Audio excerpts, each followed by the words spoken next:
Hello guys, শীতের শুভেচ্ছা। আপনারা অনেকে কিন্তু আমরা দেখিনি যে পাটালি গুড় কিভাবে তৈরি করে। এটা হচ্ছে কিভাবে পাটালি গুড়টা আকার ধারণ করে।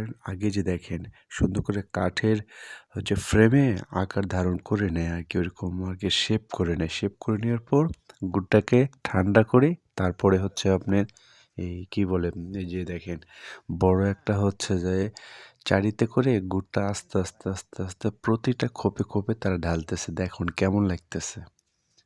আমরা তো কখনো এগুলো আসলে ওইভাবে আমরা যখন শহরে থাকি বা কিভাবে কি এটা করে আমরা কিন্তু দেখতে পাই না। এই ভিডিওর মাধ্যমে অবশ্যই আপনারা দেখতে পাচ্ছেন।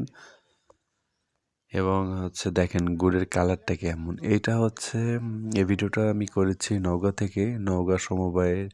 এখানে প্রচুর খেজুর গাছ আছে। নাটোর থেকে গাছই আসে, তারা প্রতিনিয়ত এইটা করে থাকে। এই জন্য এই ভিডিওটা আমি করে ফেলেছি, কারণ আমি নওগাঁতে থাকি। এই হচ্ছে অবস্থা। তো ভিডিওটা আপনাদের কেমন লাগতেছে অবশ্যই সেটা সুন্দর করে কমেন্টে জানিয়ে যাবেন। আর আরেকটা বিষয় হচ্ছে যে এখানে কিন্তু কোনো ভেজাল দেওয়া হয় না। কথা বুঝতে পারছেন? কোনো ভেজাল নাই। ডাইরেক্টলি কড়াইয়ে পানিটা দেয়, খেজুরের রসটা দিয়ে জাল দিয়ে দিয়ে দিয়ে দিয়ে দিয়ে ঘন করে নামিয়ে ফেলে, তারপরে এটা ডাইরেক্টলি আপনার হচ্ছে এটা গুড়ে রূপান্তরিত করে। আর আরেকটা বিষয়ে বলি এখানে আপনাদের, এরা কখনো আপনি গেলে গুড় পাবেন না, আপনাকে অর্ডার দিতে হবে আর কি। এত গুড়ের চাহিদা যেটা বলা যাবে না, অন্যরকম একটা অবস্থা আর কি।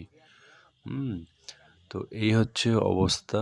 আর আপনারা ভালো থাকবেন, সুস্থ থাকবেন, যে যেখানে থাকবেন। এখন প্রচুর শীত। ভালো লাগলে ভিডিওটা অন্যকে দেখার সুযোগ করে দিয়ে আল্লাহ হাফেজ।